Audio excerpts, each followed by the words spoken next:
Today, no area holds more promise than our investments in American energy. After years of talking about it, we're finally poised to control our own energy future.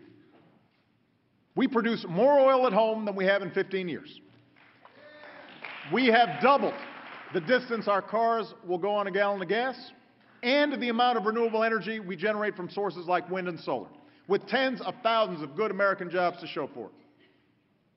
We produce more natural gas than ever before, and nearly everyone's energy bill is lower because of it.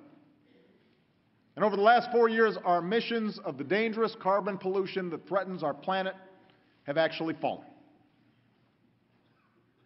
But for the sake of our children and our future, we must do more to combat climate change.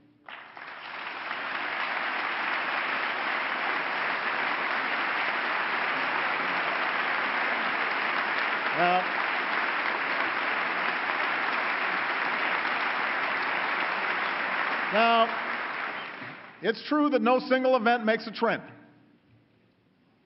But the fact is, the 12 hottest years on record have all come in the last 15.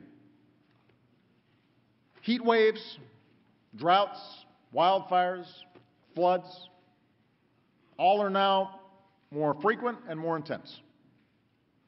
We can choose to believe that Superstorm Sandy and the most severe drought in decades and the worst wildfires some states have ever seen were all just a freak coincidence.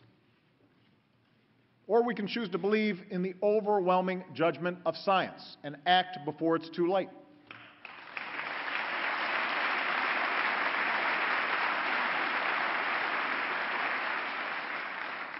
Now, the good news is we can make meaningful progress on this issue while driving strong economic growth.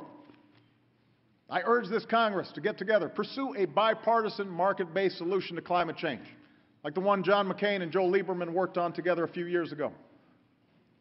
But if Congress won't act soon to protect future generations, I will. I will direct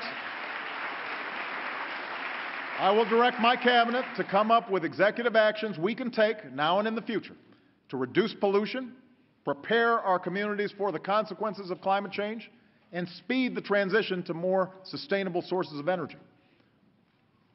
And 4 years ago, other countries dominated the clean energy market and the jobs that came with it.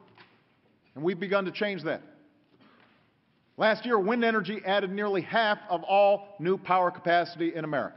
So let's generate even more. Solar energy gets cheaper by the year. Let's drive down costs even further. As long as countries like China keep going all in on clean energy, so must we. Now, in the meantime, the natural gas boom has led to cleaner power and greater energy independence.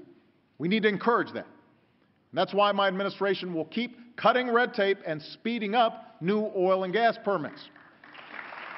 That's got to be part of an all-of-the-above plan.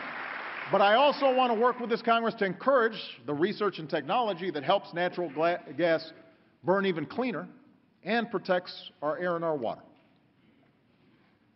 In fact, much of our newfound energy is drawn from lands and waters that we, the public, own together. So tonight I propose we use some of our oil and gas revenues to fund an energy security trust that will drive new research and technology to shift our cars and trucks off oil for good. If a nonpartisan coalition of CEOs and retired generals and admirals can get behind this idea, then so can we. Let's take their advice and free our families and businesses from the painful spikes in gas prices we put up with for far too long.